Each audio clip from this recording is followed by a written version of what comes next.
once the biggest of all game, public enemies who try to destroy our America.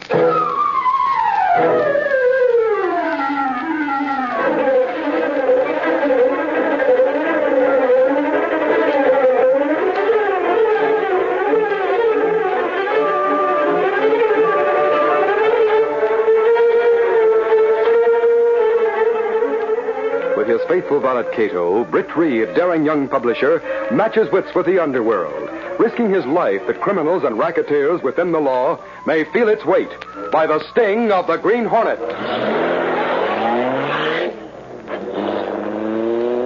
Ride with Britt Reed in the thrilling adventure, A Soldier and His Dog. The Green Hornet strikes again.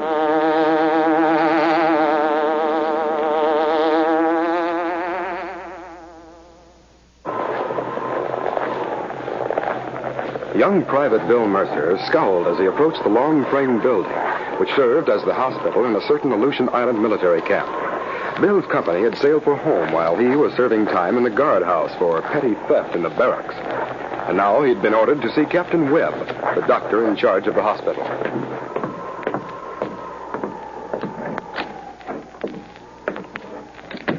Something for you, soldier? I was told to report to Captain Webb. I'm Mercer, Bill Mercer. Okay, Mercer. The captain said to send you right in. That door there. Thanks. Come in.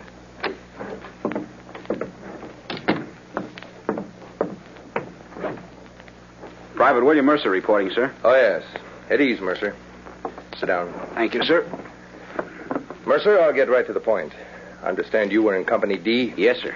I was left behind when they... I know. Mercer, one other chap who belonged to that company was left behind, too. Young chap by the name of Vinton. Private Ned Vinton. Know him? Yes, sir. But we weren't what you'd call close friends. I didn't know Vinton had... Private Vinton is here in the hospital, Mercer. Couldn't be moved when his company sailed. Had double pneumonia. And, well, he's had a relapse. Gee, that's tough. Do you think he'll... His chances are very slim, Mercer. While there's life, there's hope, of course. But... I get it. That's sure tough. Now, Vinton doesn't know his company has sailed for home. Asked that we have one of the men from his company come in to see him this afternoon. That's why I sent for you. Well, His room's just down the corridor. Go in, talk to him. And be careful what you say. Yes, sir. I'll take you to him.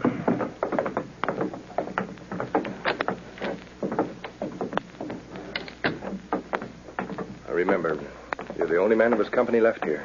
If there's anything you can do for him... I'll remember, sir. The sergeant just came out of Vinton's room now with Vinton's dog. It's being shipped to the States today. Well, Sergeant, guess that dog will miss young Vinton. Oh, yes, sir. Hey, get away from me, you mutt. Easy, Buster. Easy, fella. Take him along, Sergeant. Yes, sir. Come on, Buster. Come on, boy. Good thing Buster was on a chain, Mercer. You shouldn't have kicked him. Sorry, sir. I don't like dogs. Come along. In here. Vinton, here's one of the men from your company to see you.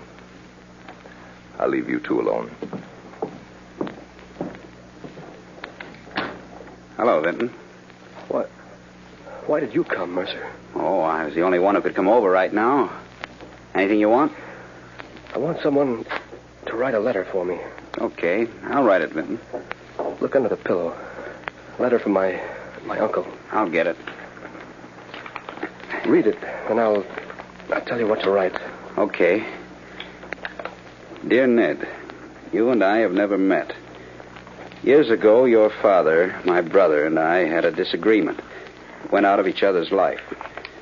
6 months ago, when your father met with the accident, which, as you know, resulted in his death, he wrote to me saying he knew he would not live, and that you would be left alone with no living relative but myself. Until then, I didn't know he had a son. Ned, I'm alone, too. I want to make amends and have you come to live with me when you get out of the service. I'll get you started in business. And after you arrive, we'll make arrangements to leave my wealth to you. We need each other, Ned. I'm sending this to the War Department in hopes that it will reach you wherever you are. I'll be waiting to hear from you. Your Uncle, John Vinton. Gee, Guy must have a lot of dough. I want to send an answer. I'll dictate a letter, then give you the key to my locker. Get a picture of me and close it. Will you do it for me, Mercer? Sure, I'll be glad to. Got a pencil here in my pocket, an old hunk of paper. There. Now, what do you want me to write? Dear Uncle John, I received your letter while in the hospital, but I'm almost better now. And as soon as I can, I'll rejoin my company and we'll be sailing for home. I'll be glad to come to you, and will let you know when I arrive. That was all I had except for Buster, my police dog. I sent Buster to the canine division when I joined up. Luckily, he has been stationed here with me. I just said goodbye to him as he is being transferred to the States for further training. I hope if Buster's still alive to have him with us, too. I'm enclosing a snapshot of myself. Look here, Britt. Well, let's see. We should be leaving soon for the States. I'll wire you when we land and then come directly there. Your nephew, Ned Vinton. By Jove, Britt, at last old John Vinton's going to have someone around to read.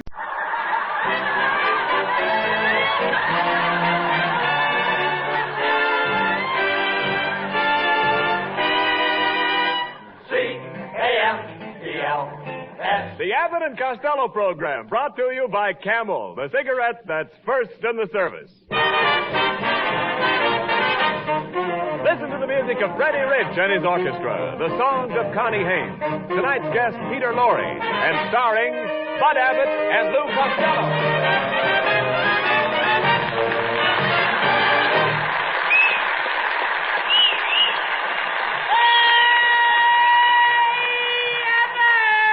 Costello, where have you been? Look at you. Your clothes are dripping wet. There's water running out of your shoes. What happened to you? Oh, I stopped to get a drink at the faucet outside the street. Faucet? Yeah. You dummy, that's no faucet. That's a fire hydrant. Fire hydrant? Yes. No wonder I went halfway to Pomona by gutter.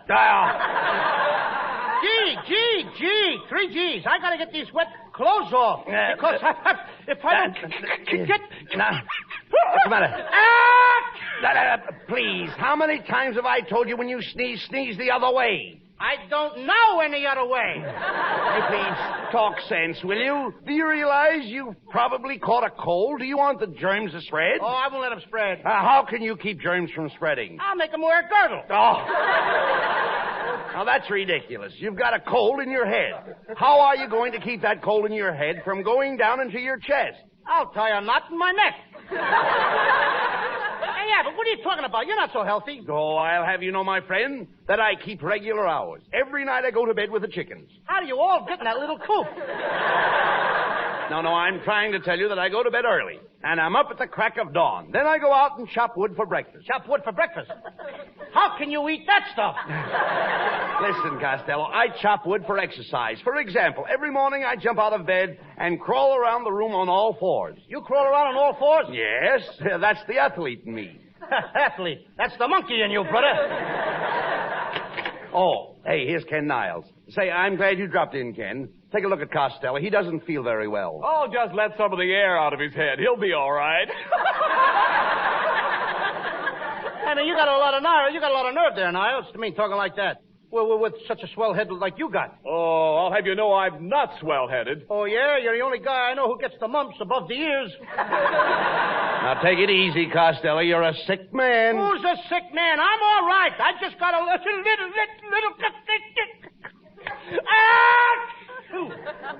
Good heavens, Bud. Did you hear Costello sneeze? What's wrong with the way I sneeze with a little thing like that? What's wrong with it? What's wrong with it? Well, if you have to sneeze, why don't you sneeze with your mouth closed? I tried that once and blew out 3 of my teeth.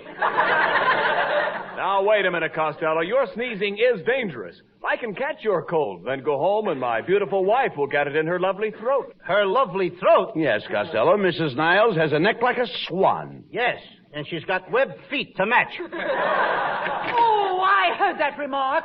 Mr. Costello, you might be interested in knowing that all my friends think I have perfect features. Is that your nose, or are you looking through a periscope? Oh, stop that. Don't pay any attention to Costello, Mrs. Niles. You see, he's got a cold, and we're trying to help him. Well, you know the old saying, starve a cold. Now, the first thing to do is to put him on a diet. No carbohydrates, no liquids, and no solids. You think you can stick to that diet, Costello? Sure. Then what? Then Kenneth and I'll split your rations. Oh, nice going. I heard you the first time. You're going to split it. That was almost a wonderful joke, Poochie. Oh, don't say that, darling. You're my Poochie. No, you're my Poochie. No, you're my Poochie. If there's a dog catcher in the house, what are you waiting for?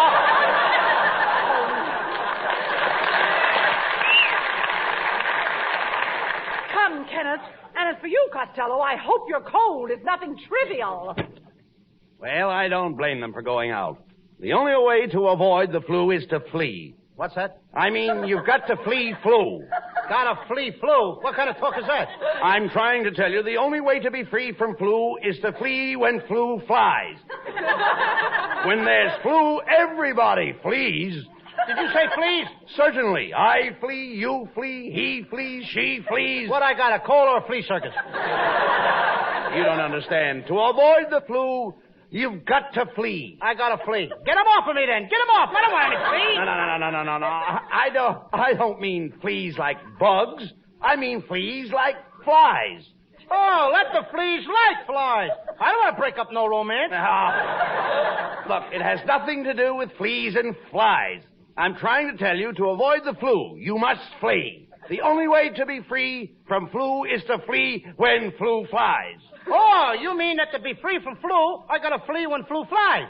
And the fleas and flies have got nothing to do with the flu. Now you've got it. Now I've got it. I don't even know what I'm talking about. Well, let me put it this way.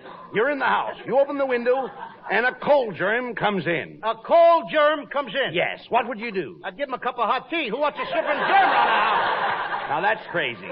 This cold germ attacks you and immediately starts to germinate. Before you know it, you've got a lot of nasty germs rushing through your system. According to my system, the Russians are rushing through the Nazi Germans. Well, that's true, Costello, but I'm talking about flu germs. Do you realize that germs travel with the speed of light? Now, one little sneeze... What? Huh? There you are. There you are. The germs are off. They've already traveled from California to Maine. They are now crossing the Atlantic. I didn't even say goodbye to him. Costello, right now, at this very minute, someone in Europe is catching your cold. Hello? Meine Freunde, das letzte Mal, alle Teile hier letzte Mal fallen, dem großen Schwein und allem zusammen.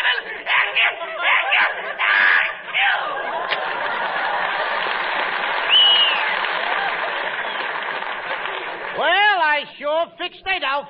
What do you mean? He's just sneezing now. The coffin will come later.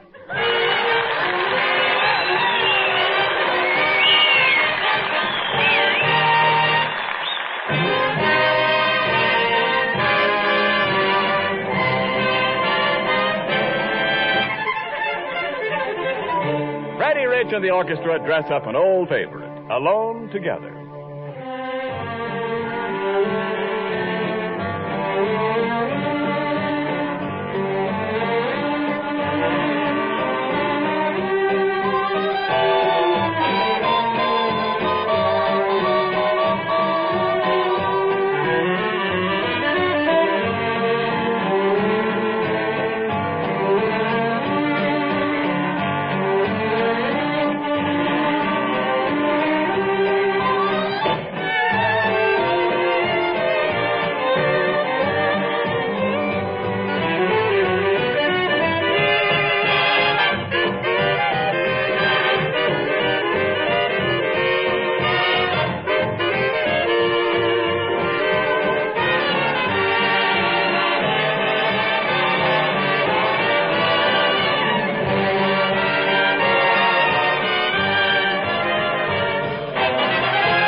Abbott, I'm telling you, I haven't got the flu. Now, get me out of this bed.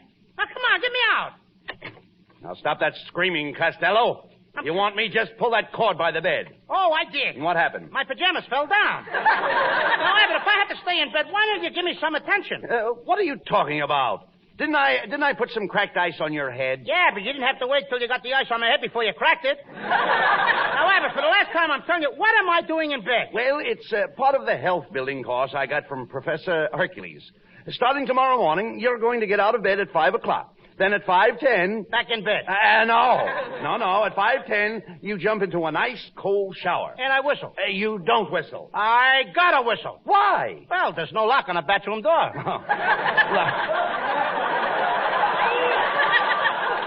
Look, pay attention. At 5:10, you jump into the shower.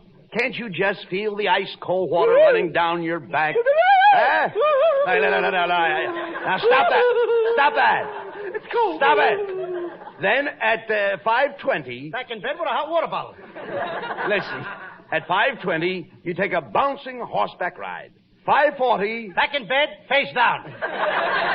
Then at 6 o'clock, an hour of wrestling. 7 o'clock, 2 hours of handball. 9 o'clock, you walk 30 miles with a heavy pack on your back.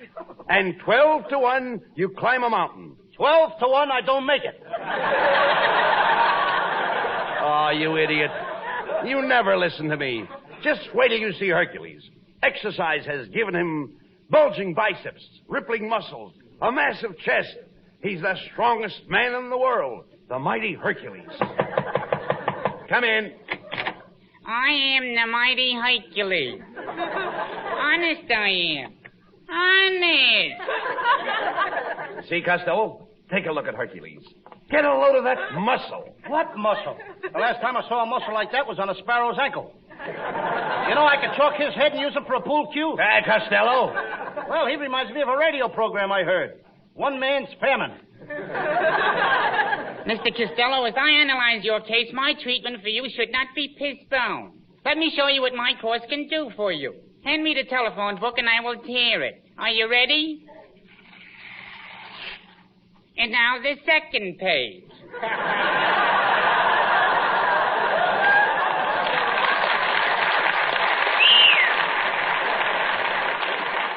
Now, look, Hercules, what's so great about that? I can bend bars with my bare hands. Iron bars? No, Hershey bars. And I'll do it the hard way, with nuts. Costello, now don't be silly. You're talking to the mighty Hercules. Yeah, Mr. Costello, I'm a master muscle. You're a mess of something, brother. And while I'm on the subject, you ain't seen nothing yet. Just feel my muscle. Where is it? All I can feel is one little corpuscle. Yeah, but ain't it got a hard head? Oh, this is ridiculous. Professor, why don't you give Costello a demonstration of your strength? Very well. Mr. Costello, I'm going to let you squeeze my hand as hard as you like. Go ahead. Squeeze my hand. Okay. You asked for it. Gee, thanks, Mr. Costello. Thanks for what? My draft board will never accept me now. Look, Abbott, for the last time I tell you there's nothing wrong with it. Now you got to get me out of this bed. Now give me a lift. All right. What was that? I got my nose caught in the bed spring. Come in. Good evening, gentlemen. I'm Peter Lorre.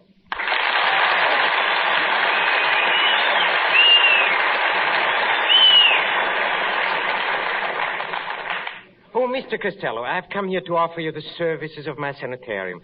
I understand your health is run down. Now, wait a minute, Lorre. Who told you all this? Oh, nobody. You see, I get messages through my brain. My mind is like an open door. What do you hear from the knob?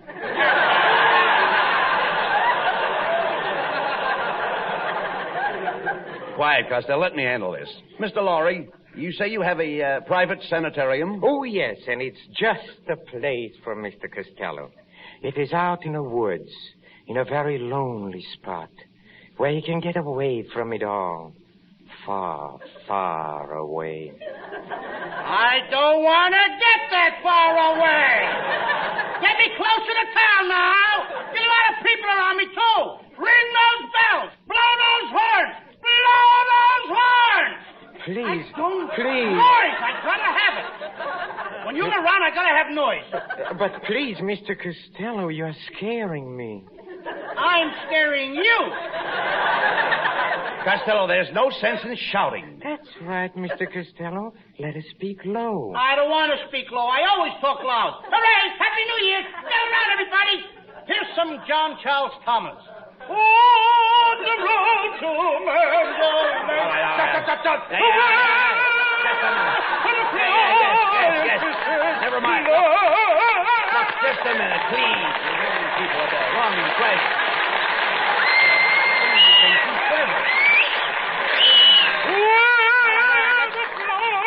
That's enough.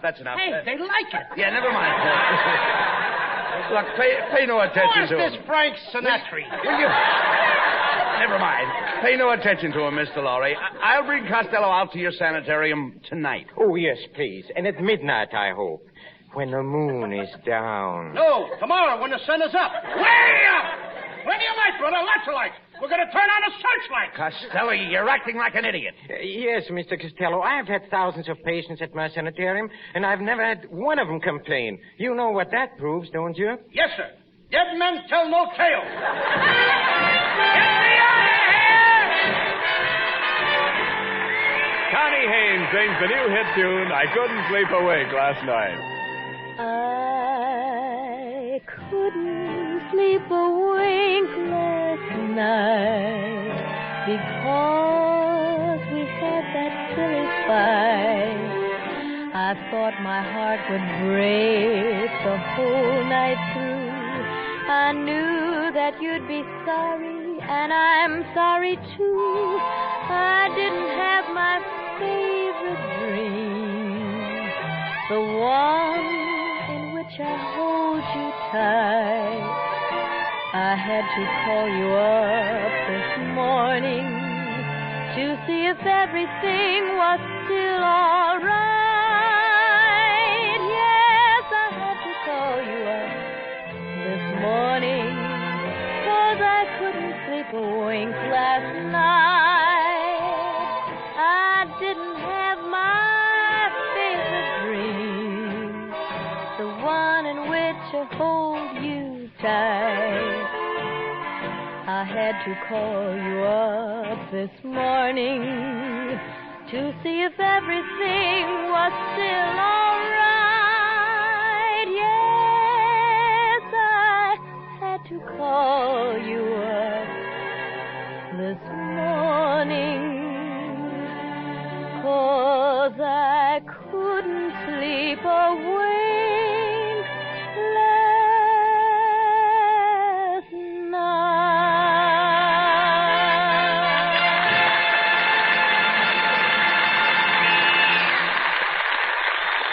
And now back to Abbott and Costello, who are en route to Peter Lorre's sanitarium. The time is midnight.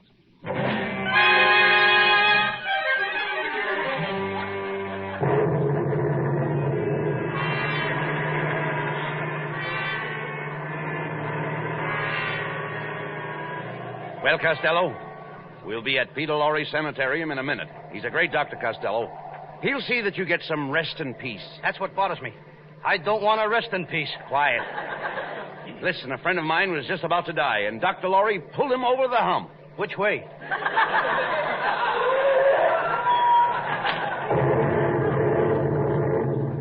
Well, here it is.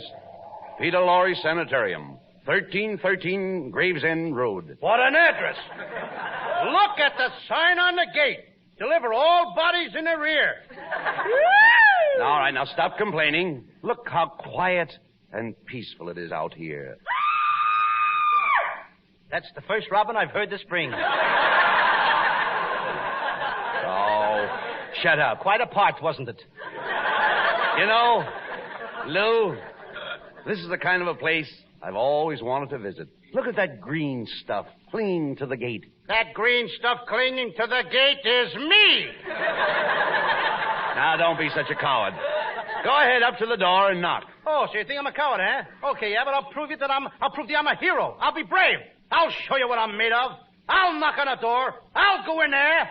But before I do, there's just one thing I want you to do for me. What's that? Talk me out of it.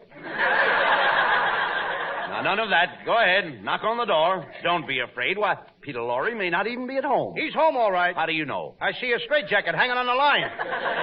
Costello, once and for all, will you please knock on the door? Okay. All right.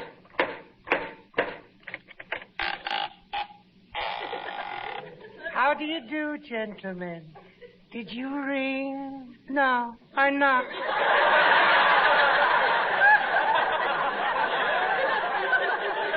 I thought I heard you whistle.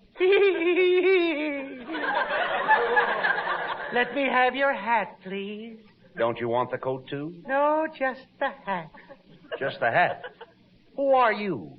I'm a skull. I'm just going out for a walk. Come on, Abbott, that's all. Let's get out of here! Shh, quiet. Here comes Peter Lorre. Good evening, gentlemen. Welcome to my sanitarium. Now come, Mr. Costello. Let me take you over. Here, close to the fire. Come on, no pushing, Lorre. Quit shoving. Hey, Abbott, help me now. Come on, help me out of here. will you? Costello. The guy's pushing me on fire. No, nothing of the kind. What's the matter with you?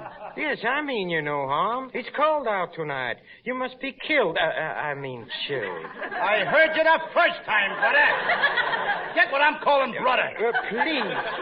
Please do not excite yourself, Mr. Costello. All I want you to do is to take a pill. I'm not taking no pill. I'm taking a powder. Now! Come on, Abbott. Wait a minute, Costello. If you want to cure your cold, you've got to listen to Dr. Lorre. Abbott, I'm not sick. All I did was let out a little a sneeze. You see, you must not minimize your illness. Here, take this little blue pill. I ain't taking no pill. You heard the man. Take the blue pill. Oh, you always went out. Okay. Oh, good. Now take this red pill. What's the red pill for? Oh, that's in case the blue pill was poison. Get away with those pills, Mr. Lorre, will you? Just a minute. Be calm. Take it easy. Relax. I don't want to relax. I want to jump. Come on, everybody, get up. Let's dance. Come on. I'll leave me with this guy. You see, Doctor? Sounds like I'm alone.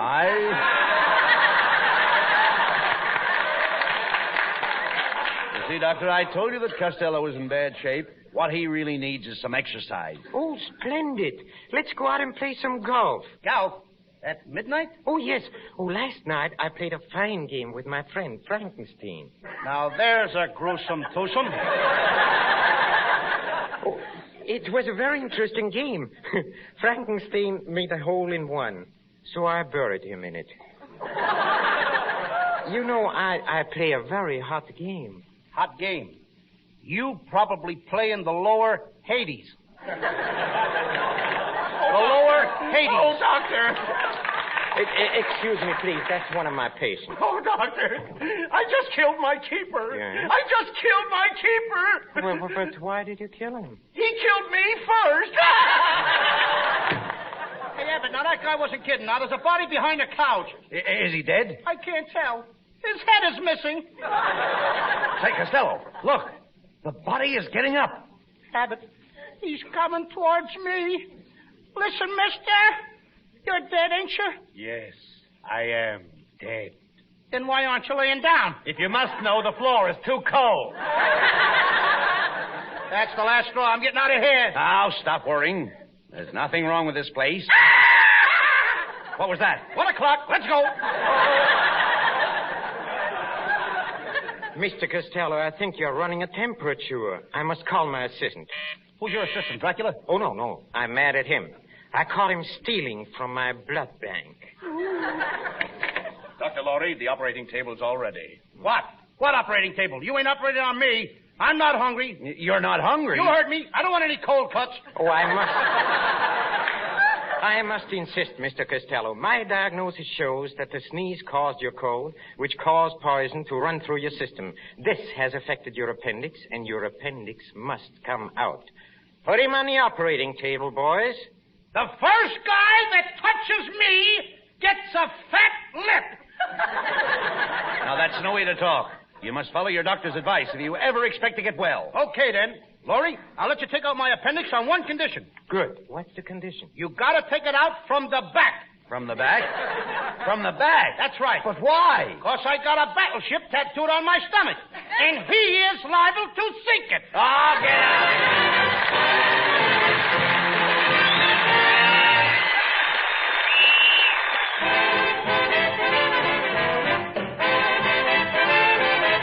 And now, here's Abbott and Costello with the final word. Thanks, Ken. Well, Peter Lorre, it certainly was nice to have you with us tonight. Yes, I certainly... That's not your line, please. Excuse me. Oh, thank you, Bud. Thank you. Thank you, Mr. Costello. I hope you didn't mind coming to my sanitarium. You should come again sometimes. I will, on Visitor's Day. Oh, another thing, Mr. Costello.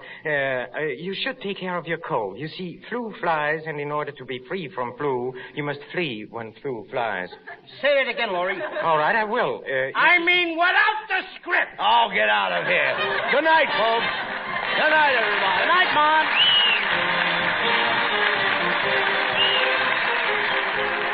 Tune in again next week for another great Abbott and Costello show with a great Gildersleeve. This is Ken Niles saying good night.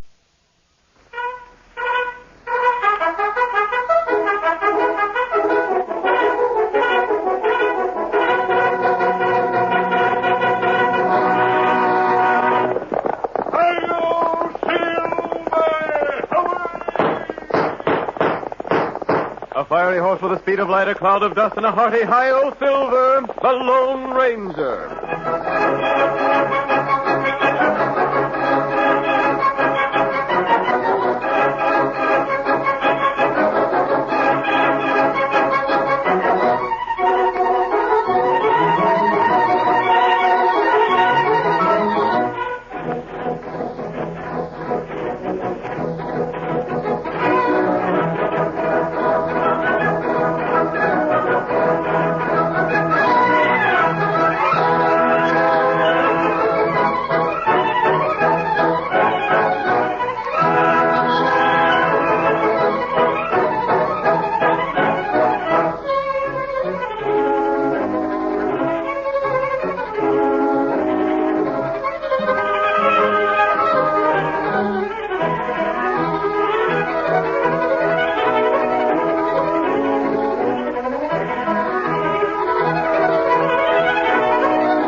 People of 7 states thrilled to the daring action of a phantom figure of the plains who rode in the cause of justice.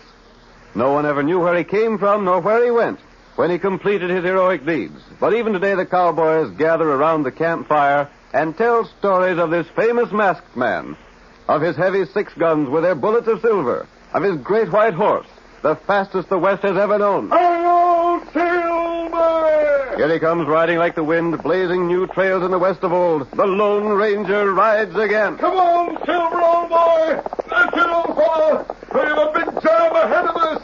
We must hurry, old boy! Hello, Silver! Away!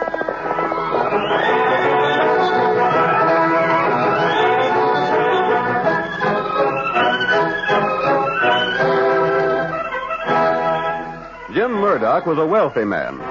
He drew huge profits from the gold mine he owned, and out of those profits, he had built a large home standing on the edge of Grant's Canyon. As tonight's story opens, we see him with a visitor, Barney Holden, the man to whom Murdoch owed his present position. Holden has brought news from town. So that's what Abe Jenkins planned to do with you, Murdoch. Come here demanding that I help him out, huh? Yeah. He claims that you and him owned the mine between you. Then you suggested that you split it, and each you take a section for your own and work it independent. That's just what we done. He's sore because your half panned out first rate while his wasn't worth a hoot. Well, we both took the same risk, didn't we, Holden? Sure. As far as he knows. You don't reckon he suspects the truth, do you? No, how could he? Then why is he talking around town about coming to me for help? He's desperate. That's why, Murdoch. Yeah? His wife is sick and his kid's half starved. He figures you could spare some grub and blankets without never missing them. So he's coming here to demand that same. I see. He said some pretty hard things about you. The worst of it is, Jim, most everyone in town sides with him. It'd be tough if he ever did learn the truth about that deal. I know enough law to know that he could make it downright tough for you. I wish he'd move out in these parts. I'd pay him to do it. Well, that'd be smart. If he wasn't around here, there wouldn't be no chance of his ever learning the truth. But he won't move away. Maybe if I offered him some cash. That'd only make him all the more suspicious. He suspects enough already. Maybe so. You offer him cash to move away after refusing him loans, and he'd know there was something funny about that gold mine deal. It'd be worth a lot to me to have him out of the way. Would it? Yes, it... What do you mean? Just that. Would it be worth a lot to you to get him out of your way? You talk like you might have ideas. Maybe I have. I wouldn't want a murder on my hands. That wouldn't be necessary, Jim. It was you that schemed the gold mine deal in the first place. It made you rich. Maybe you got another smart idea. Suppose I sort of outline it and see how you like it. Yeah. Suppose you do.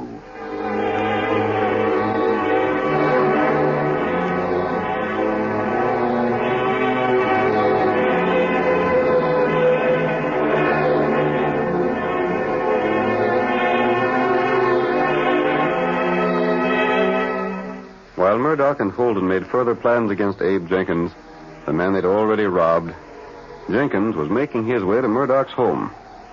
As he approached the large house at the canyon's edge, he loosened the safety catch on his holster to make sure he could draw in a hurry. He's there alone. I'll make out all right. Hate to think of robbing a man, but I'd do more than that to see Martha and the kids warm and well fed for once. Hope he's alone in there. Who is it? It's me, Abe Jenkins. Open up, Murdoch. I want to talk with you. Sakes alive, Abe. What brings you out on this sort of night? Step inside. I aim to. Sit down by the fire and warm up. You must have had a hard trip from the valley. Not as hard as going back will be. How's that? It's downhill going back, ain't it? Yep. Only I'll have a lot of things to carry when I go back. Murdoch, I'm here for some cash money, some grub, and some blankets. Yeah? Yes, and I'm going to get 'em. Here, put down that shooting iron. What ails you? Maybe you never faced a man that was driven to thieving by the sight of his wife and kids being cold and sick and hungry. Well, you're facing one right now. You don't mean your folks? Yes. Gosh, I didn't know that. Maybe you didn't. Maybe you thought I was fooling when I asked you to lend me some cash a while back. Well, I ain't in the habit of lending money. But if it's grub and blankets you want, sakes alive, Abe, you're welcome to 'em. All you can carry. All a mule can carry. A mule wouldn't eat the grub my kids have had to eat for the past week. I'm downright sorry things are so tough. Maybe you know why they're tough. What do you mean? You pulled a slick trick on me when you talked me into splitting the gold mine. That gave you all the land that was worth anything. Now, Abe, you know that ain't a fair charge. I took the same chance you did. I didn't think your half would peter out. No? Of course I didn't. No more than I thought my half would turn out rich. I can't prove nothing, so I'll shut up about the mistake I made. But I'm getting food and blankets. Why, sure. Come on, Abe. We'll fix up a big bundle for you to take along with you. I don't know what to make of you, Murdoch. Why? You're acting a darn sight different about this than I thought you would. I ain't as bad as you tried to tell everyone I was, Abe. How'd you know what I've been telling folks? I hear things. Maybe you heard me telling it around that I hope someday to prove that you knew half of the mine was no good. No, I ain't heard nothing like that. There ain't no truth in it. Maybe not. But what about that stuff? Come on with me and you'll get it. Gosh, Jenkins, I'm glad to help you and your folks out.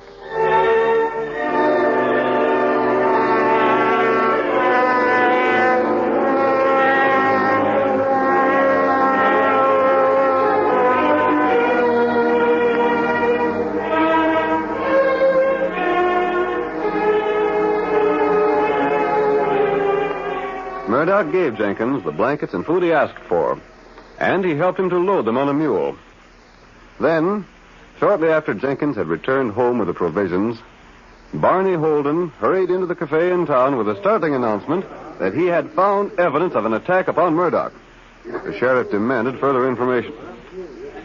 How'd you know there'd been foul play at Jim Murdoch's place, Barney? I went there just to spend the evening with my friend Jim, and the house showed signs of a terrible fight. Gosh, where's Murdoch? That's just it.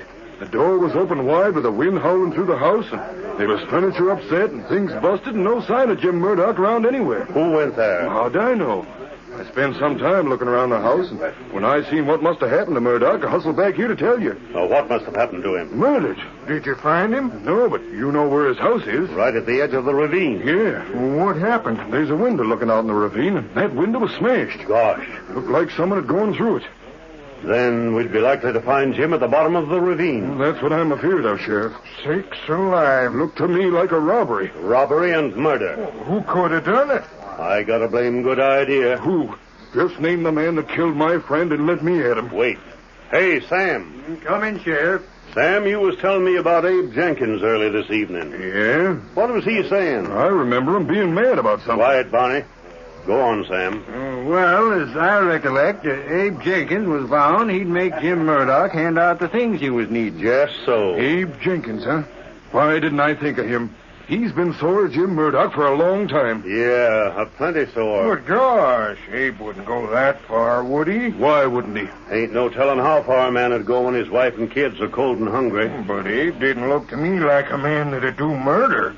He was mad enough, wasn't he, Sam? Seemed like he was. Then he's the one to question. Yeah, we'll look at the bottom of the ravine in the morning.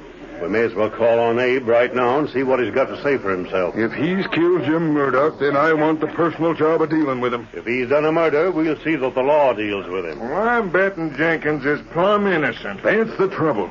The jury will hear of all his hard luck and let him off scot-free. Oh, no, they won't, Barney. It's one of two things. Abe done it or he didn't. If he didn't do it, he won't get arrested. If he did, he'll hang. No two ways about that. Come on, we'll go and call on him. All right, Sheriff. Come on,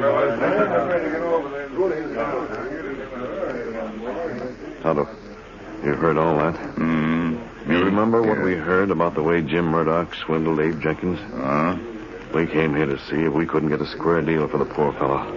That's right. Now it seems that he needs friends more than he did before. Him, good feller. I don't think he'd do what Barney Holden says. You know plenty about that feller. Yes, I do. Come on, Kimasabi. We're going to follow the lawman and hear what Abe Jenkins has to say.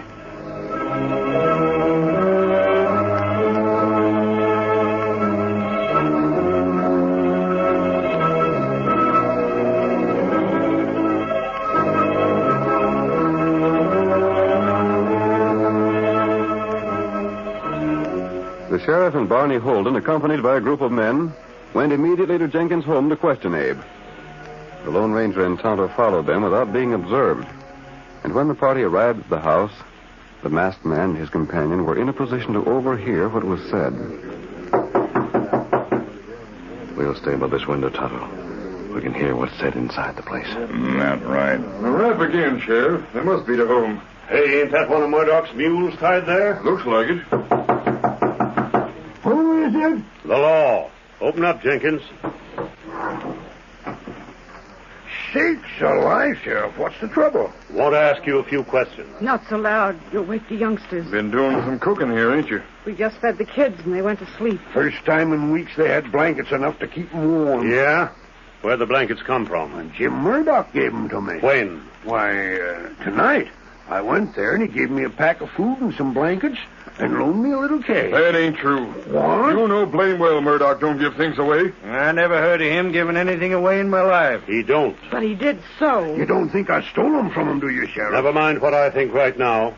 What happened while you were there? Nothing. Why? You have a row with him? No. Listen to him. Jenkins, you was telling everybody that you'd get help from Murdoch or you'd know the reason why. He was right glad to help me. Wait. Let me ask something, Sheriff. What's all these questions about anyway? Listen here, Jenkins. What else did Murdoch give you? Well, he let me borrow a mule. What else? Nothing else. Look here.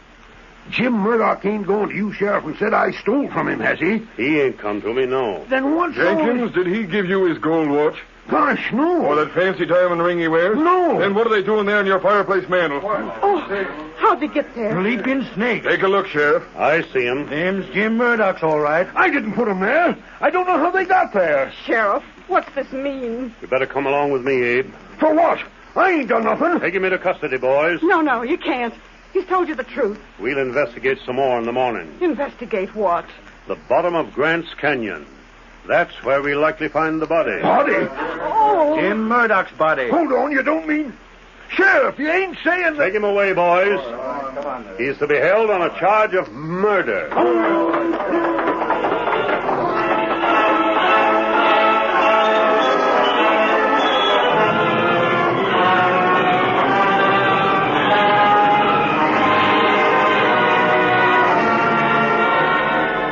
The curtain falls on the first act of tonight's thrilling Lone Ranger drama.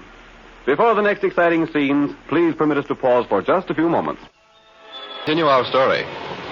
You will recall that in the first act of tonight's Lone Ranger drama, we learned that Murdoch and Holden cheated Abe Jenkins out of his share of a gold mine, now owned by Murdoch. Jenkins, reduced to poverty, appealed to Murdoch for food and blankets. These were given him. But shortly after Jenkins returned home, Holden announced in town that he had found evidence pointing to the murder of Murdoch. Jenkins was arrested, but the Lone Ranger believed in his innocence. That same night, he and Tonto rode to the bed of Grant's Canyon. We hear them as they halt at the spot where, according to Holden's story, Murdoch's body should be found. Oh, that's in a roll, boy. Nice place? Yes. And it's mighty dark here, Kimosabe. Too dark to see very much. We'll have to do our best. You got ID? I don't think Abe Jenkins is guilty of the thing he's charged with. You know Barney Holden? I know enough about him to suspect that he might have framed Abe Jenkins. That's right. Me take a look on ground. If Abe told the truth, then Holden put that watch and ring in his house just to make it appear that he'd killed Murdoch. I'll dismount and help you look around down here, Tonto. If anyone has fallen from the ledge above, we might find him before the sheriff. That plenty long fall. It's quite possible he'd have fallen into the water. That's right. The beach along here is mighty narrow. Him fall in water, we not find him. The stream is pretty swift. It might carry him down quite a distance. In that case, the lawman might convict Abe Jenkins without finding the body because of the difficulty of searching for it. They wouldn't need it to prove there's been a murder. That's right. Wait, what is it, Tonto? Me hear splashing water. If there were only more light down here, we could search better. I heard it that time, Tonto. Something fall in water. There's only one place it could fall from. It's up on top of the ledge. That's right. And if Jim Murdoch is dead, there wouldn't be anyone up there. Maybe him not dead. In any case, we're going up above and find out. Plenty long way round. We can make it before daybreak. Yep. Come on, Tonto. Me ready. Come on, Silver.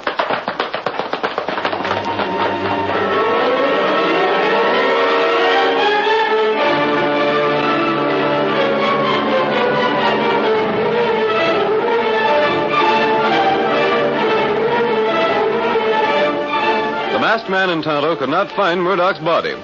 Instead, they were disturbed by loose stones falling from the direction of Murdoch's home above at the top of the canyon. And they made their way to the house to investigate. The scene changes now to the trail from town. It is the following morning, and the sheriff, accompanied by several deputies and Barney Holden, is riding toward Murdoch's place at Grant's Canyon. The door's open just like you said, Barney. Sure it is. I wouldn't have no reason to tell what wasn't true, would I? But we didn't find no sign of Murdoch at the bottom of the ravine. That don't prove nothing. The water could have carried him away. Sure it could.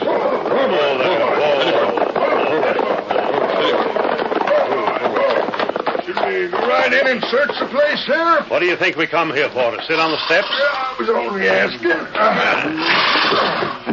By thunder, it looks like a clean-cut case again, Abe Jenkins. The watch and ring showed he wasn't telling the truth. Here, I reckon he figured we'd believe his story about Jim Murdoch giving him food and blankets. But it's too much to think that Murdoch could give him the watch and ring. Yes, so. I'm sorry for Abe. He ain't a killer at heart. He just was drove to it by poverty. Don't matter what drove him to it. Maybe a jury will let him get away with murder. I most wish they would. Yeah. Of course, it'll look awful bad for the sheriff's record. Other counties that speak of this one as a place where they let men get away with murder. He won't get away with it. I don't blame you, Sheriff. You got your reputation to look out for. Gosh, sure enough been a scrap in this house, ain't they, though? Sure has. There's the window at the rear. You see where I figured he went through? What's beyond the window? The ravine. The house right on the edge of the ravine? Well, no, there's 5 feet of ground there, but that's all. Maybe Murdoch didn't go over the edge. Oh, he went over all right enough. How do you know that? I looked out the window last night when I was here. Held the lamp up so as I could see out. I could see where the ground had been disturbed from him sliding over the edge. We'd have a look outside. Yeah, we can go right through. Hey, what's this? What you got there, Sam? Looks to be a letter of some sort. Let me see it. It was thrown in the fireplace to burn. But it looks like the wind come and blowed it out. You can see where it's charred. Yeah. What's it say? Well, now this is downright interesting. What is it, Sheriff? Don't you know, Barney? No, can't say as I do. I'll just hang on to this for a time. Yeah, but let me see it. Nope. Come on. We'll get out that busted window and have a look at the ledge outside. Hey. What's the matter? There's Jim Murdoch on the ground. What? Let me see. Sure enough, there he is, lying face down on the ground there. Now, come on through this window. Maybe he ain't dead yet. I don't see how What's the matter, Barney? I thought you told me he wasn't here last night. I didn't see him. Sam, you take care of Murdoch. The rest of you stay here. All right. Barney, you was here after Jenkins left, wasn't you? Yes, According to your own story, you was. I reckon so. Well, you're the one said the house was all tore up like this. Now, it seemed to me, Barney, that if you didn't see Murdoch there, when you come here after Abe had left, it couldn't have been Abe that put him there. How is he? Is he hurt bad? No, wait a minute, Barney. You stay right here. Sam's looking over him. What'd you find, Sam? Ain't nothing can be done for him now. Gone? Yep, he's done for. Then Abe Jenkins done it. I wouldn't be so fast as to say that, Barney. But he must have. I reckon when I looked out the window last night, I must have been so excited that, well, I didn't see him. It was dark, you know. Yeah, but you said you had a lamp. Well, maybe I just missed seeing him. But what's the difference? A lot of difference, Barney. Well, I don't see what it is. If Murdoch wasn't here when Abe left, then it couldn't have been Abe that done the job. No. That means it must have been someone else. Now, let me have a close look at him. The rest of you stay back there. Sam, you help me. Yeah, maybe we can find some more clues, Sheriff. Maybe so. Something to go with that paper from the fireplace. Hey, Sheriff's got something already. Reckon I have. What is it, Sheriff? Jim Murdoch's hands closed tight on something here. I'm trying to get it loose. What is it? Now, don't be so fast about it. Let me find out for myself. He's holding on to something mighty tight. Can you get it? I'll get it. There. Shucks, ain't nothing but a button. A button? Yeah, looks like a button from a vest, a fancy one. Sure enough. Say, Abe Jenkins don't wear buttons of that sort. Abe Jenkins ain't even got a fancy vest. Now, let me see. That might be a mighty important clue. Eddie. Hold on, Barney. You're wearing a fancy vest with buttons like this. Stand still there. Let me take a look. Doggone. There's a button missing from Barney's vest. That ain't my button, I tell you. Now, hold steady. Let me compare the two. By thunder, it's identical to the one that's on your vest. And here's threads still clinging to the bottom. Do they match the threads in the vest? They sure do. I can't understand it. I didn't have no scrap of Jim Shut up Murdoch. a minute. Let me think. But I tell you, Sheriff, the frame up. Keep an eye on it, boys, till I have another look at this hunk of paper Sam pulled from the fireplace. Well, we got you covered, Barney. Just don't make no move till the sheriff figures things out. This here paper, Barney, tells about you owing a sight of money to Jim Murdoch. It ain't so. It ain't the truth. It's a note promising to pay him $5,000. I never owed no money like that. How'd I owe him such money? He never loaned money in his life. Now, if you was here last night and found out Abe Jenkins had been here before you... Oh, I was here. Listen to me. Shut up and let the sheriff talk. You might have found out that Murdoch did just what Abe said he done. You mean Murdoch might have really give Abe food and blankets? Sure he might have. Then Barney sees a chance to get rid of Murdoch. Throw the blame on Abe and burn this note so as he wouldn't have to pay it. Listen to me. I tell you, that ain't so. There ain't a word of truth in it. That note's a forgery. Let me see the name signed to it. This your writing? No, 'tain't. I never wrote that. I reckon a jury will have to decide that, Barney. This note shows the motive for you wanting to kill Jim Murdoch. But I didn't, I tell you. And him having tore a button from your vest, maybe as you was trying to push him through the window, eh? I didn't. I've been framed, I tell you, framed. I didn't do it. Me and Jim Murdoch was the best of friends. Well, there's Murdoch. Here's this note. Here's the button, and there's your vest. Looks to me like we got more of a case again you than again Abe Jenkins. He ain't. Didn't he have the watch and ring? Didn't he have other things? According to your own story, Barney, you was here after Abe Jenkins left. You could easily have stole the watch and ring and put him in his house. When could I have done it? After you got in there with me last night. Reckon we'll take you to the calaboose. We'll jail both you and Jenkins till we find out a few more facts. Just 1 minute. Hey, who's the masked man? I have something to say. Don't any of you make a move. Look at them 2 guns, and there's an engine with him. Where'd you come from? Maybe them 2 killed Jim Murdoch. Maybe they didn't. Go on, stranger. Speak up. I've been waiting for you. Barney, there's just one man who can prove you are not guilty of murder. Who's that? I'm that man. You? I'll do it on one condition. Oh, name it. Just name it, that's all. That you tell the truth and the whole truth. About what? Who are you, anyway? That's not important. You better do what he says, Barney, or you'll swing as sure as shooting. Tell the truth about last night. What do you mean? You and Murdoch planned to frame Abe Jenkins for a murder, didn't you? Murdoch didn't want Abe Jenkins to learn the truth about the gold mine. So the 2 of you plotted to get him out of the way. Yeah, but Isn't that the truth? I didn't have no part in it. It was all Murdoch scheming. You mean Murdoch's scheme to disappear and let you tell the story about Abe fighting with him so's Abe would hang and be put out of the way? That's right. All I was to do was to tell you about the fight here. And to take the watch and ring and put them in the Jenkins home. Yes, but I didn't have no part in the murder. And why did Murdoch want Jenkins out of the way? He was afeard that someday Jenkins might learn that I'd made a survey of the gold mine and told Murdoch that half was no good. And it was on the strength of that Murdoch split the claim and gave Abe the worthless part? Yes, that's the honest truth. Now you gotta keep your word. You gotta prove that I ain't guilty of a murder. Me get feller up now. You stand up. Murdoch ain't dead? No. He's roped and gagged. I didn't see that before. It was done in such a way you couldn't see it, Barney. But the sheriff. Sheriff, you knowed he weren't dead. So the deputies, they seen him close. Sure, we knowed it. That masked man come to me last night and told how he'd seen Murdoch fixed in the ledge to look like a man fell over into the water down below. No, gang cut loose. You squealer. Murdoch, I didn't know. It was your scheme in the first place. Shut up. Maybe you can save your hides by turning over what rightfully belongs to Abe Jenkins. You see, Barney, as I told Murdoch last night, the stone from the ledge fell down below and brought Tonto and me here. We saw what you were doing and told the sheriff everything. Yeah.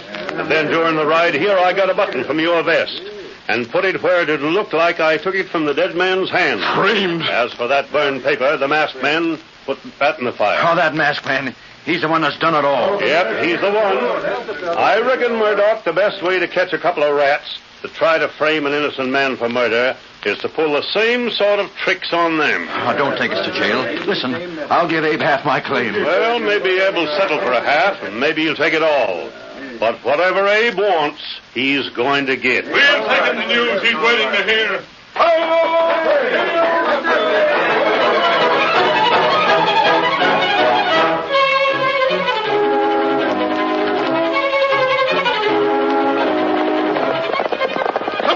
Silver, old boy! We're riding to meet Tonto at the railroad. The cattlemen are making trouble there, and we're going to see what's going on. Hi-yo, Silver! Hooray!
have just heard is a copyrighted feature of the Lone Ranger Incorporated.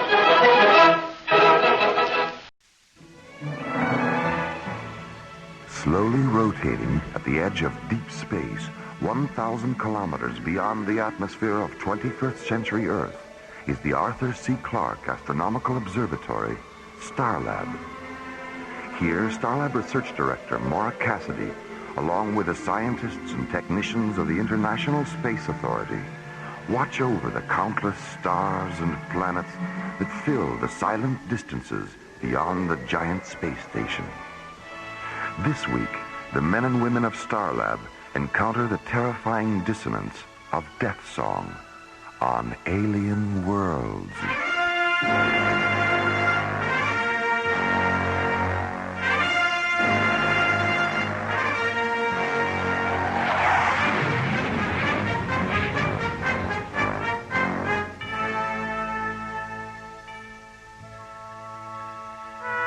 After spending 5 days at the Sealab 7 underwater research station in the South Pacific, ISA Commissioner White arrives at Starlab aboard Earth Shuttle 1.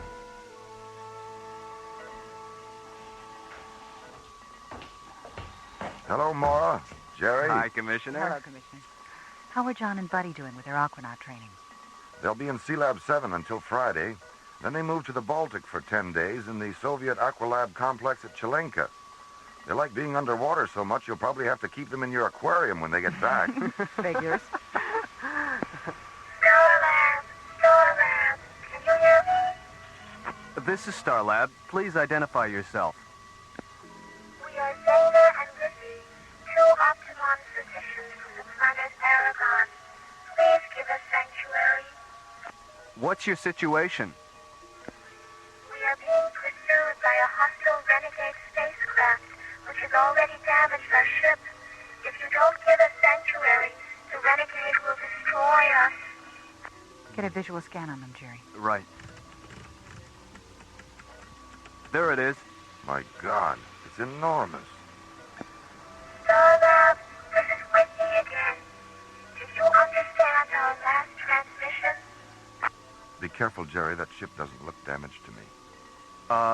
Withy, we have your spacecraft on visual as a large corrugated black disc with red, yellow, and green markings. And we see no sign of damage. That's all, Starlab. That's the renegade. Our ship is bell-shaped and silver. There it is. Lower left-hand corner of the screen. It's so small. No wonder we didn't see it. Magnify it, Jerry. Jeez, look at that. The hull's full of cracks all the way down to the tail fins. Open the emergency docking bay, Jerry. Right. Withy, guide your ship toward the docking bay that's surrounded with flashing red lights, and we'll take you aboard. Thank you, Starlab. Thank you. Starlab, you will soon regret having given them sanctuary. Who are you? Identify yourself. I am Helon, Withy and Zena's pursuer. Is it true that you intend to kill them? Of course it's true. But why? What have they done? It isn't a question of what they've done, Starlab. It's what they haven't done.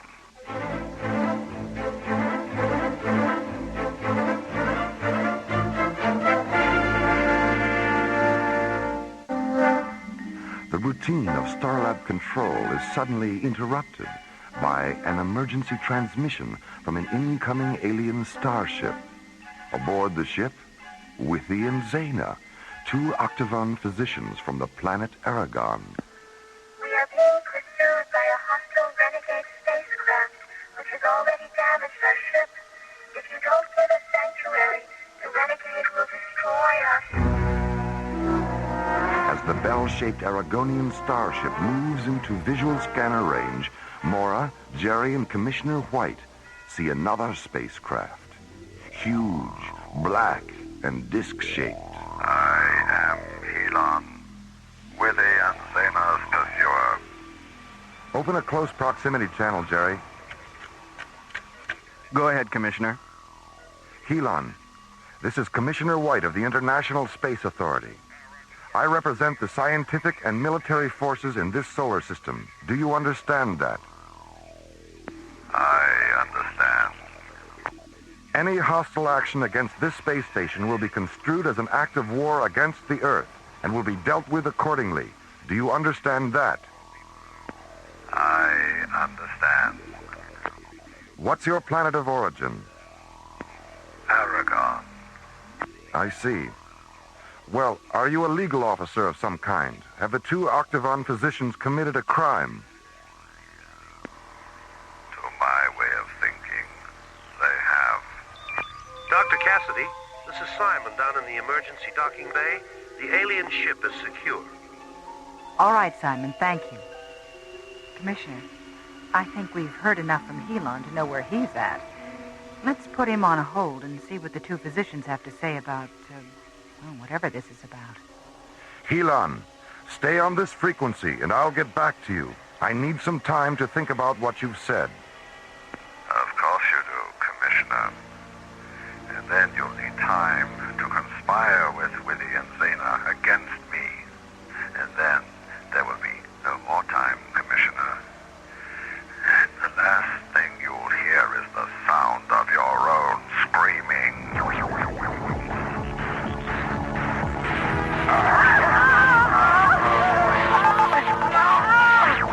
Surrender the two physicians within the hour, or I'll unleash a symphony of such terrible power that your star lab will shatter like delicate crystals.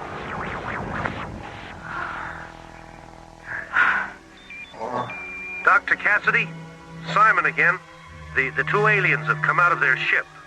Bring them to my quarters right away, Simon. Let's go, Commissioner.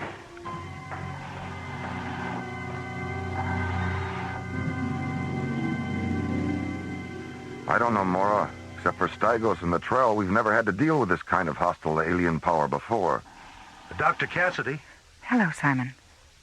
Where are the two aliens? Well, they're kind of shy. Have them come in, Simon. We won't bite. Willie? Zena? It's all right. You can go in. Gosh, they're elves.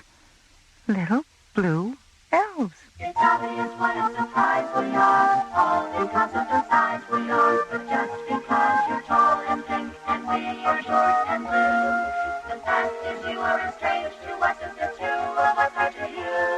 The two of us are to you.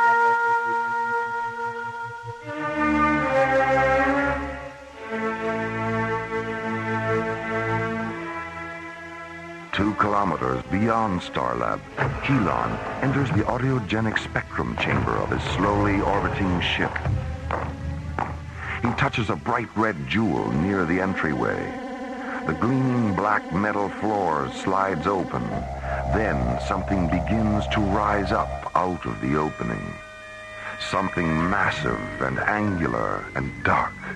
A nightmare construct of polyphonic drone generators and ultrasonic inverters, thick spiraling amplifier coils, and blood-red keyboards. Helon's death song synthesizer, the Cathedron. My beautiful Cathedron, my phantom self, my soul.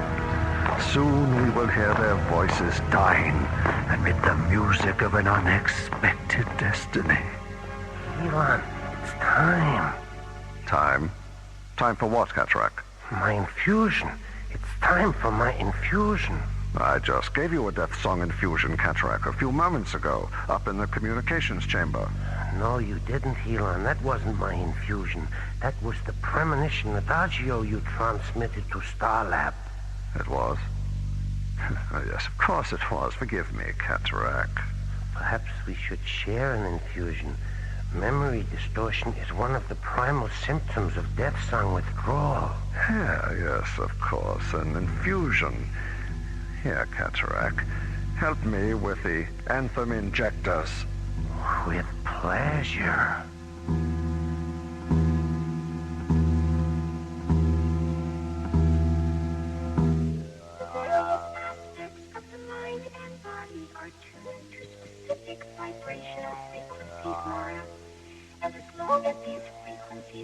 attained, the mind and body remain in perfect harmony. Illness occurs when certain vibrational frequencies shift out of phase. When that happens, we use these octavons to reharmonize the retrograde frequencies. This restores the mind and body to their proper balance. We don't treat the disease that has no body. We treat the body that has the disease. I wish Dr. Rossiter were back from Kronos. She'd love this. Zena, you said that Helon was once an Octagon physician. What changed him? There was a thermal accident at one of our laboratory outposts. Helon was sent to treat the injured. His sky machine malfunctioned and crashed in an ice forest on the edge of Aragon's polar frontier. He succumbed to the lethal temperature and fell into a pre-death trance. Before the trance paralyzed him, he set the infusion level on his octagon at maximum. As a result of being subjected to maximum infusion for 2 days, the frequencies of Helon's mind and body became terribly distorted. When the rescue expedition reached him, he was in a state of total vibrational mutation. We attempted to reharmonize him at the Octagon Laboratory, but we were too late. He was completely addicted to his hyper-vibrational condition. One night, he forced his way into the Octagon vault and took all but 2 of the instruments. Then he went to one of our spacecraft installations, abducted a technician named Cataract, stole a deep space laboratory ship, and disappeared.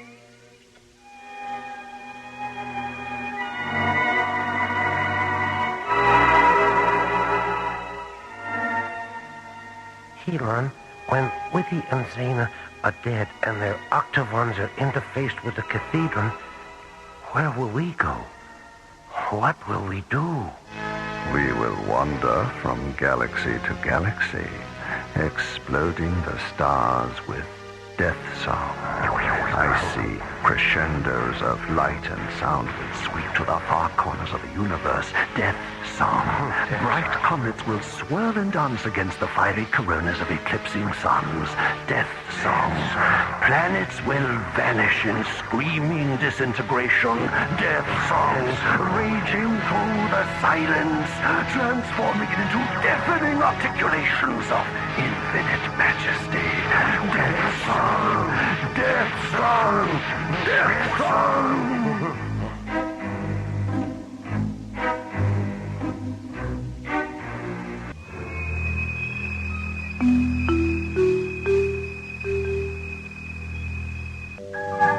2 kilometers beyond Starlab, Helon's huge, black, ovaloid spacecraft continues its slow, concentric parking orbit. In the ship's autogenic spectrum chamber, Helon sits before the blood-red multiple keyboards of the Death Song Cathedron. Cataract, go into the communications chamber, contact Commissioner White, and say this. My ship will orbit 6 more times. If at the beginning of the 7th orbit, Withy and Zena have not surrendered, Death Song will take the lives of every multi-vibrational organism aboard Starlab. Yes, Helon.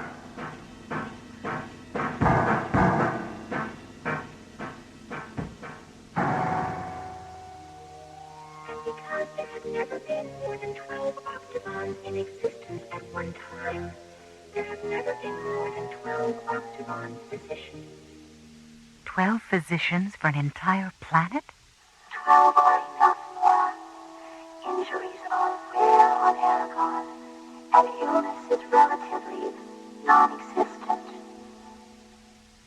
Aragon like before the Octavons were created? We treated the diseases of the mind and body with narcotic chemicals. As a result, the people of Aragon were in a constant state of neurotic irresponsibility. Mora, are you there? What is it, Jerry? I have a transmission coming through from Helon's ship. We'll be right there.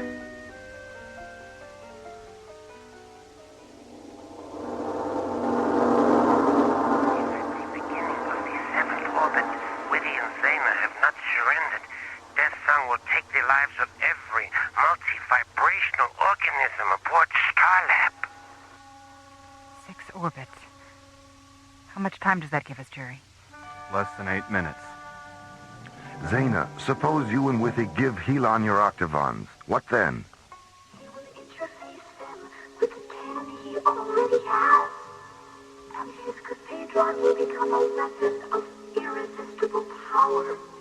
So here we are with a 250-megawatt solar reactor and no way to use it against Helon. No weapon system, no communications, no shielding generators. Lorre, didn't you say Helon's death sunburst had terminated Starlab's primary power matrix? No, our reactor wasn't affected at all. If we can interface our 2 Octavons with your reactor, we can defeat him. All right. Let's get down to the reactor control room and get set up.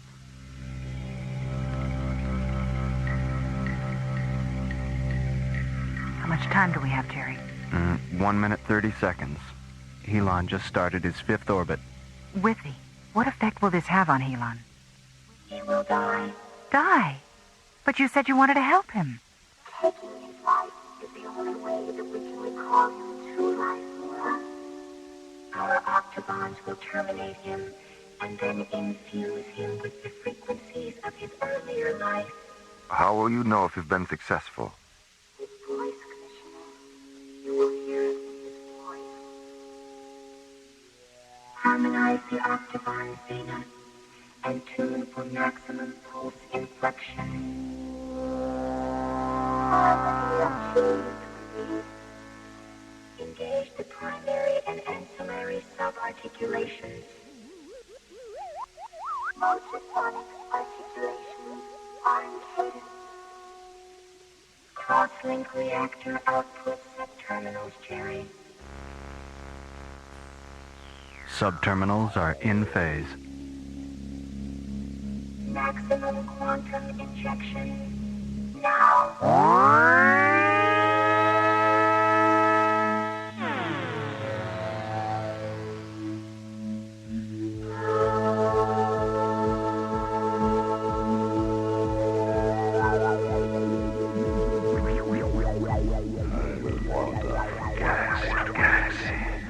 Exploding the stars with death song.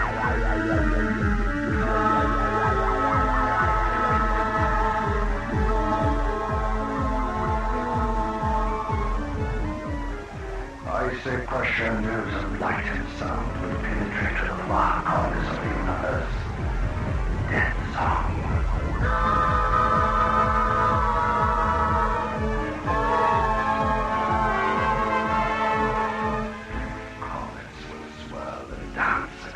Fiery coronas of eclipsing suns.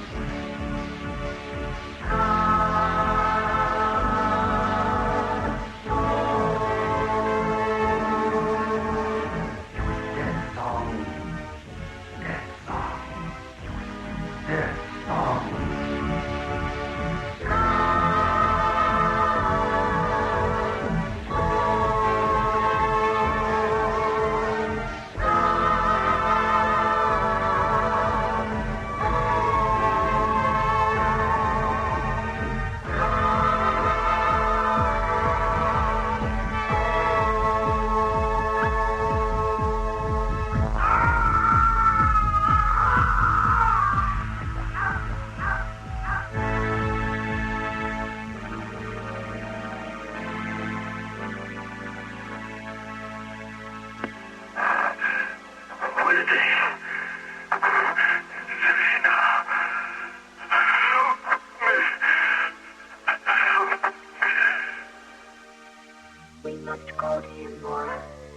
Call the short-range vehicle hangar, Jerry.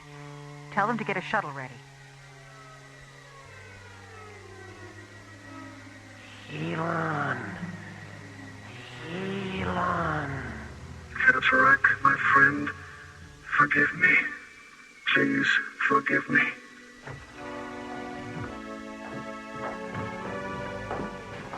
Willie, Zena, Cataract is dying. Attend to him, Zena. Don't try to stand, Elon. Lie still. Rest. Cataract will live with you. But we must reharmonize him quickly. Is there anything we can do, Zena? Go to the shuttle and get our octagons. Come on, Mora. I'll give you a hand. Wendy, Zena, thank you for calling me from the darkness. We are your brothers, Elon. We are your friends.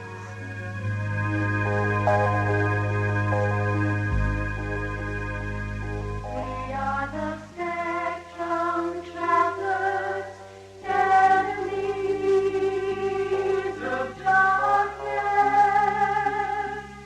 seeking ourselves in the many colored mists that lies between the twilight and the wind.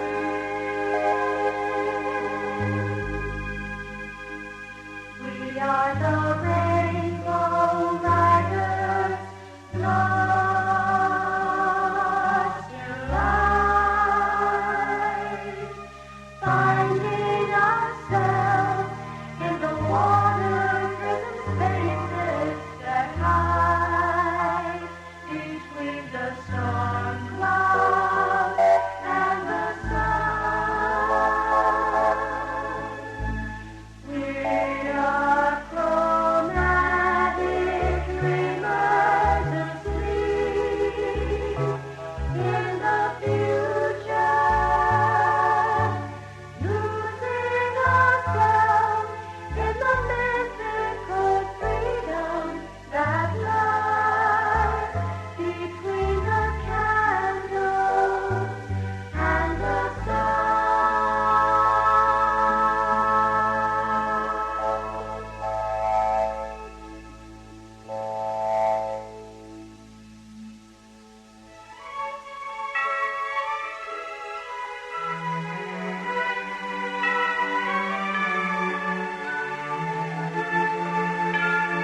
Death Song was based on a story by Ken Ross and written by Ron Thompson and starred Linda Gary, Roger Dressler, and Corey Burton, with special guest stars Larry Moss, Joe Baker, Michelle Goodman, Lindsay V. Jones, and Tony Walters. Music director Tom Rounds, with special music effects composed and performed by Rick Kellis. Associate producer and song lyrics by Ron Thompson. Engineer Stu Jacobs. Assistant to the producer Jim Cook. Technical consultant Peter Sky. Alien Worlds was created, produced, and directed by Lee Hansen. And so until next week, this is Roger Dressler inviting you to join us for our next adventure, The Infinity Factor, from the elsewhere and elsewhen of Alien Worlds.